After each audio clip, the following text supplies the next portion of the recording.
ಎಸ್ಸಾರ ಕೊಟ್ಟವ್ರೆ ಗುರು, ಎಸ್ಸಾರ ಐಶ್ವರ್ಯ ಹಾಕೋರೆ. ಶಾಪಿ ಮನೆಯಾಗಿ ಬಂದೆ ಆಗೈತೆ ಎಲ್ಲರಿಗೂ. ಏನ್ ಬ್ರೋ ಮಾಡಿದ್ಯಾ ಆಕ್ಟಿಂಗು? ಮಶಾನದಲ್ಲಿ ಮಲ್ಕೊಂಡಿರೋ ಕಾಳಿಯ ಮನೆ ಎತ್ಕೊಂಡ್ಬಿಟ್ಟು ಇವಾಗ ಅಂತ ಆಡ್ತೈತೆ. ಹಂಗೈತೆ ಗುರು. ಬೇರೆ ಲೆವೆಲ್ ಊಟ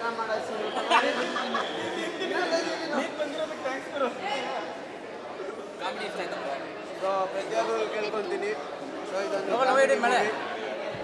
ಬಂದು ನೋಡಿ, ಕೊರೋನಾ ಟೈಮಲ್ಲೇ ತುಂಬ ಜನಕ್ಕೆ ಎಂಟರ್ಟೈನ್ಮೆಂಟ್ ಕೊಟ್ಟಿರೋ ಮೂವಿ. ನಾನು ತಿಂತಾ ಇದ್ದೀನಿ, ಇಷ್ಟ ಇದ್ದೀನಿ.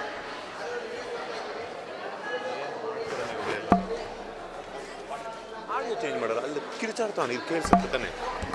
ಬಂಗಾರಿ ಏನಾಗಿಲ್ಲ, ಶೃಂಗಾರಿ ಕಾರ್ತಿಕ್ನ ನೋಡೋಕ್ಕೋಸ್ಕರಣ ಬನ್ನಿ. Thank you so much. ಅನ್ನನೇ ನೋಡ್ಕೊ ಊಟ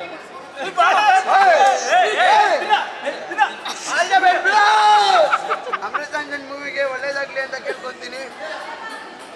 ಈ ಸೀನು ಅಣ್ಣ ಸೀನ್ ನಾನು ಇವತ್ತು ತಗೊಂಡ್ಬಂದಿದ್ದೆ ಏನಕ್ಕಂದ್ರೆ ಬೇರೆ ಲೆವೆಲ್ ಆಗಿದೆ. ಅಲ್ಲ, ನೀವು ಸಿನಿಮಾ ನೋಡಿದ್ರಾ ಅಂತ? ಸಿನಿಮಾ ನೋಡಿದ್ರಾ ನೀವು? ನಾನು ಫಸ್ಟ್ ಶೋನೇ ನೋಡ್ಬಿಟ್ಟೆ. ತಗೊಳ್ಳಿ madam. So thank you so much. ಚೆನ್ನಾಗಿದೆ ಮೂವಿನ ನೋಡ್ರಿ ಮೇಡಮ್. ನೀವು ಒಂದು ಸ್ವಲ್ಪ ಮೂಗ್ ಬಟ್ ಹಾಕ್ಕೊಳ್ಳಿ. Thank you so much.